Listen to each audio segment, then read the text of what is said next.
Olá, tudo bem? Você confia em Deus? Mas você confia plenamente em Deus? Vamos partilhar hoje sobre esse tema. Confiança. O que significa confiança? Esperar firme em alguém.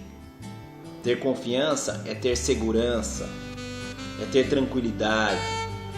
Quando você confia em alguém, você dá importância a essa pessoa. E plenitude?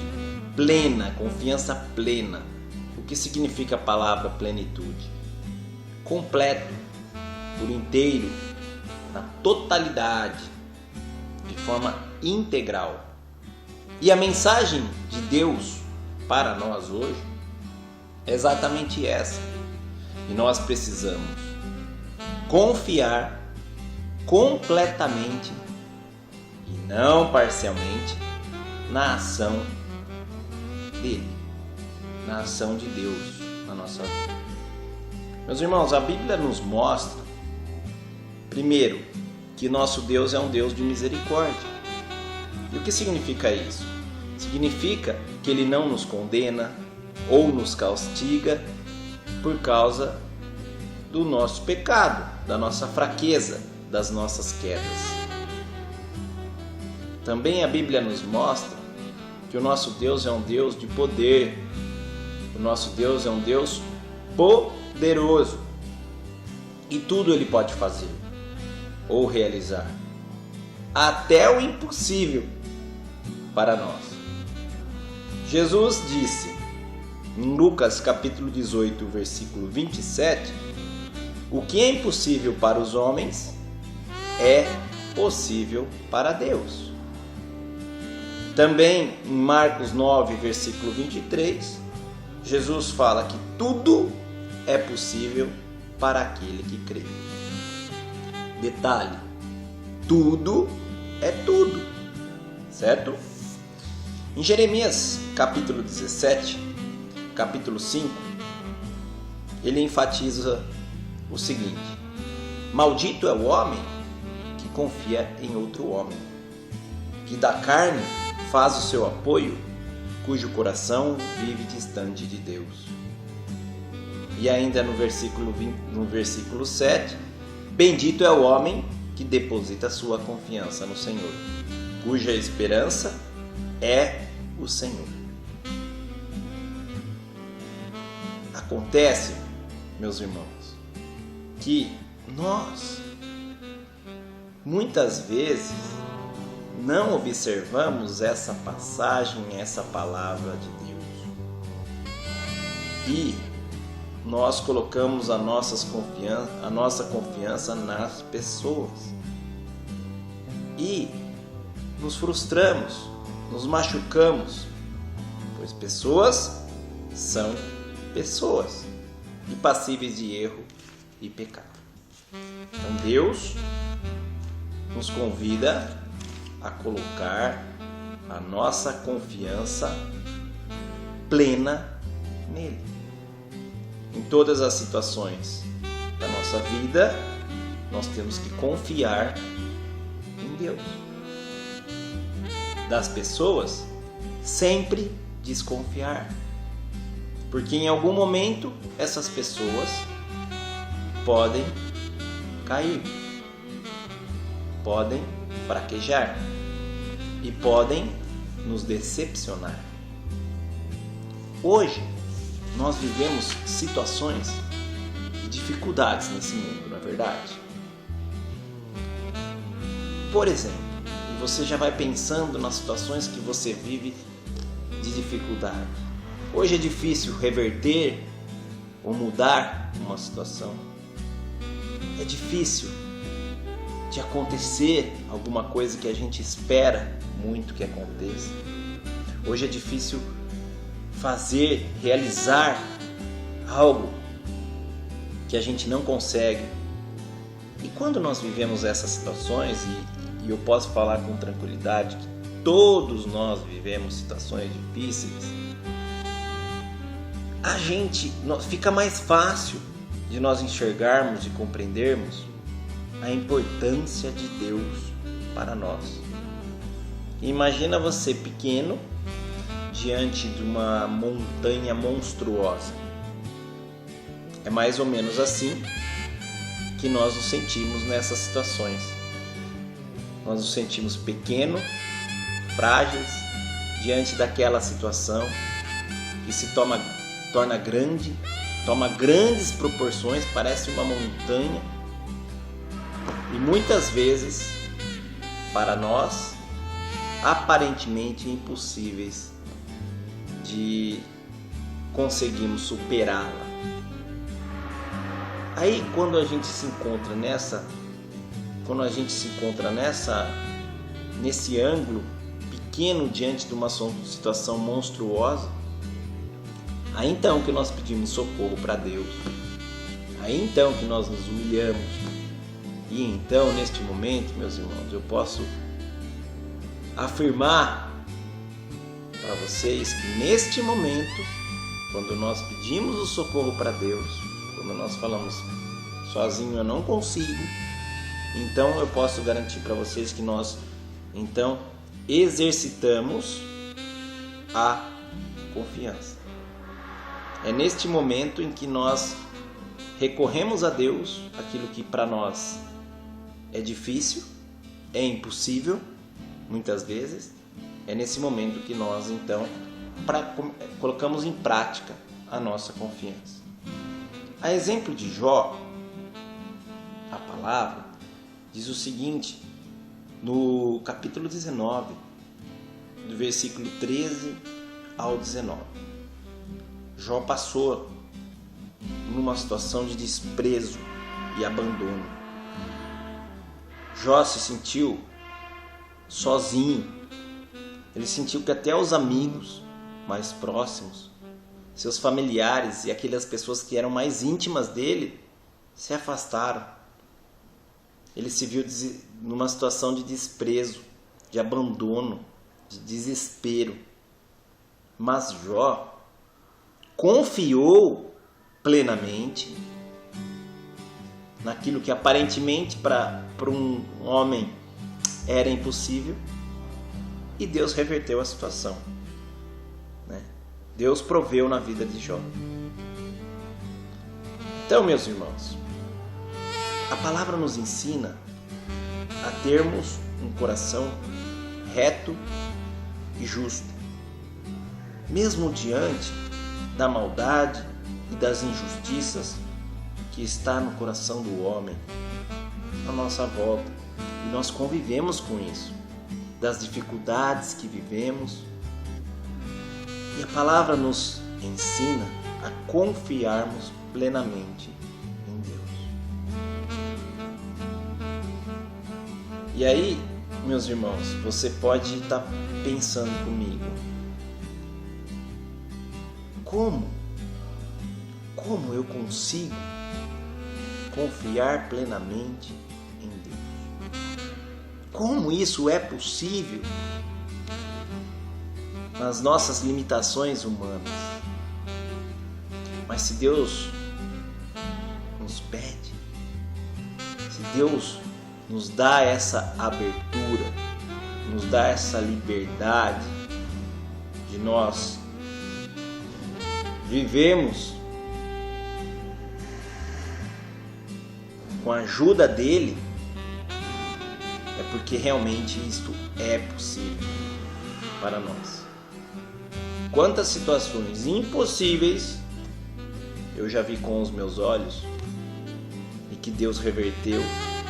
E aí, meu irmão, a gente pode colocar em todas as situações da nossa vida. E você vai pensando nas situações da tua vida, nas dificuldades que você tem passado. Deus é um Deus das pequenas e das grandes coisas. Em todos os momentos da nossa vida, nós temos que confiar em Deus de maneira plena. Todas as situações difíceis da nossa vida, nós temos que confiar em Deus. Aquela situação, aquela dificuldade. particularmente Deus me colocou uma palavra que eu vou partilhar com vocês que eu creio que é realmente a resposta para tudo isso que nós falamos aqui, né?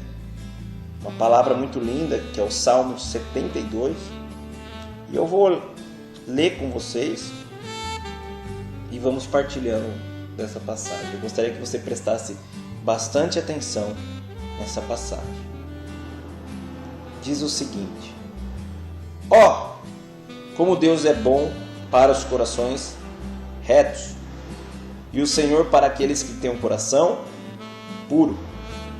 Contudo, meus pés iam resvalar, por pouco não escorreguei. E aí você já pensa na sua vida? Quantas vezes você por pouco não escorregou, não caiu? Quantos livramentos Deus já fez na tua vida? Livrando de um mal maior? Quantas vezes nós confiamos em homens e nos frustramos, caímos e tivemos acesso à misericórdia de Deus? Não é verdade? Continuando, não existe porque me indignava contra os ímpios, vendo o bem-estar dos maus. Não existe sofrimento para eles, seus corpos são robustos e sadios.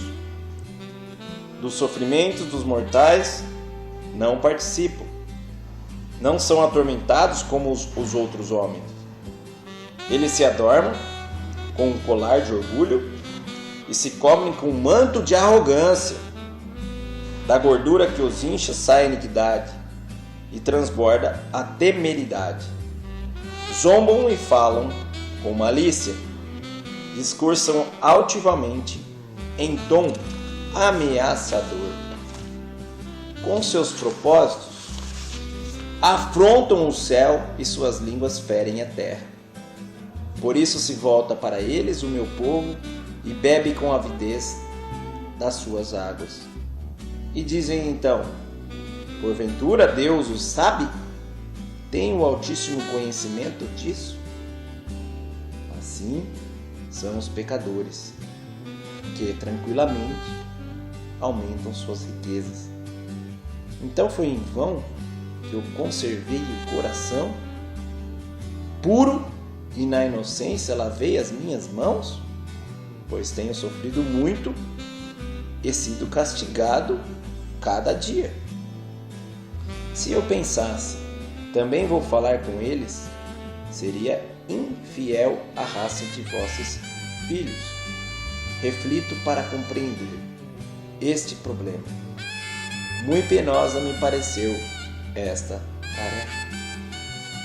Até o momento em que entrei em vosso santuário, em que me dei conta da sorte que o espero. Ponto. Nesse salmo, até então, está falando das pessoas que não têm o coração reto, não têm o coração puro. Está falando daquelas mesmas pessoas que são pessoas, são humanos, e por isso são falhos, e por isso caem, e por isso pecam. Que conservam, que permitem que o mal age na sua vida, domine a sua vida, que o pecado, que o mal que é espiritual prevaleça na sua vida. Essas pessoas aparentemente se dão bem, estão bem, muitas vezes ganhando status, ganhando riqueza, mas até o momento em que entrei em vosso santuário e me dei conta da sorte que eu espero. O que quer dizer com isso? Entrei em vosso santuário. Até o momento em que nós nos rendemos a Deus em oração, até o momento em que nós confiamos, damos importância para esse Deus. Deixamos Deus realizar, agir na nossa vida. Aí sim, continuando, vós os colocais num terreno escorregadio, à ruína vos conduzis. Os maus, eis que me subitamente se arruinam, subiram destruídos por catástrofe medonha. Como de um sonho, ao despertar, Senhor, levanto-me, desprezai a sombra deles. Quando eu me esperava, e se me atormentava o coração, eu ignorava. Não entendia como um animal qualquer. Mas estarei sempre convosco, porque vós me tomastes pela mão. Vossos desígnios me conduzirão, e por fim na glória me acolhereis. Afora vós, o que há para mim no céu? Se eu vos possuo, nada mais me atrai na terra. Meu coração e minha carne podem já desfalecer. A rocha do meu coração é a minha herança eterna, é Deus. Sim, perecem aqueles que de vós se apartam, destruís os que procuram satisfação fora de vós. Mas, para mim, a felicidade é aproximar de Deus e pôr a minha confiança no Senhor Deus, a fim de narrar as vossas maravilhas diante das portas das filhas de Sião. Esse último versículo é muito significativo. Felicidade é estar próximo de Deus. Felicidade é estar próximo de Deus. E Deus nos quer próximo dele. E nós somente nos aproximamos dele através da oração. E da oração de coração aberto. Mais vale 5, 10 minutos que você dobra o joelho e faz a tua oração para com Deus, do que você ir na igreja todos os dias, ter posições, ter status lá na igreja, ou fazer muita caridade, ou ficar rezando, sem estar com o coração aberto. Nós só nos aproximamos verdadeiramente de Deus quando nós nos colocamos em oração, quando nós rasgamos o nosso coração, quando nós permitimos que Deus entre, que Deus age, que Deus faça, que Deus mude situações da nossa vida. Quando nós mesmos esperamos o que Deus vai fazer na nossa vida. Quando nós temos paciência de esperar e ver a ação de Deus na nossa vida. E ainda fala nesse versículo que nós possamos, Deus nos convida a testemunhar as maravilhas que ainda Ele vai fazer na nossa vida. Então, meus irmãos, mediante tudo que nós partilhamos aqui, mediante esse salmo tão bonito de Deus para nós, que nós possamos refletir, que nós possamos nos aproximar de Deus sempre, a qualquer momento da nossa vida. Qualquer momento da nossa vida, nós temos que nos aproximar do Senhor. O Senhor nos quer próximo dele. O Senhor não quer que a gente pereça no mundo, com as coisas do mundo. Então, eu te convido a se colocar na presença de Deus, eu te convido a fazer a tua oração e colocar para o Senhor hoje aquilo que é impossível para você, que o próprio Jesus falou que o que é impossível para você não é impossível para Deus. Então que você possa confiar plenamente nesse Deus, que essa situação difícil, aos olhos humanos irreversível, vai se reverter, Deus vai agir, e Deus vai operar, e Deus vai transformar a água no vinho. Deus vai fazer milagre na tua vida, na vida da tua família, da tua casa, nessa situação difícil que você tem vivido, que você tem passado. Nas pequenas e nas grandes coisas, o Senhor é o Deus, é o teu Deus, é o Deus de poder, é o Deus de misericórdia. Não deixe se convencer do contrário, meus irmãos. Não deixe de convencer dos contrários. Deixa Deus agir na tua vida. E confia plenamente no Senhor. Em hipótese alguma, parcialmente. Ou você confia, ou você não confia. E Deus hoje vem nos pedir, trazer a mensagem de que Ele é o Deus da tua vida e quer você próximo dEle e quer que você confie nele plenamente. Mesmo diante de tanta maldade, mesmo diante de tanta injustiça, deixa Deus ser o Deus da tua vida. Amém, meus irmãos? Eu espero que essa partilha possa realmente ter colocado dentro do teu coração o desejo maior de buscar o Senhor, de confiar no Senhor, de colher aquilo que o Senhor vai prover na tua vida e por fim de testemunhar as maravilhas que Deus vai fazer na sua vida. Fique na paz do Senhor e até a próxima. Muito obrigado.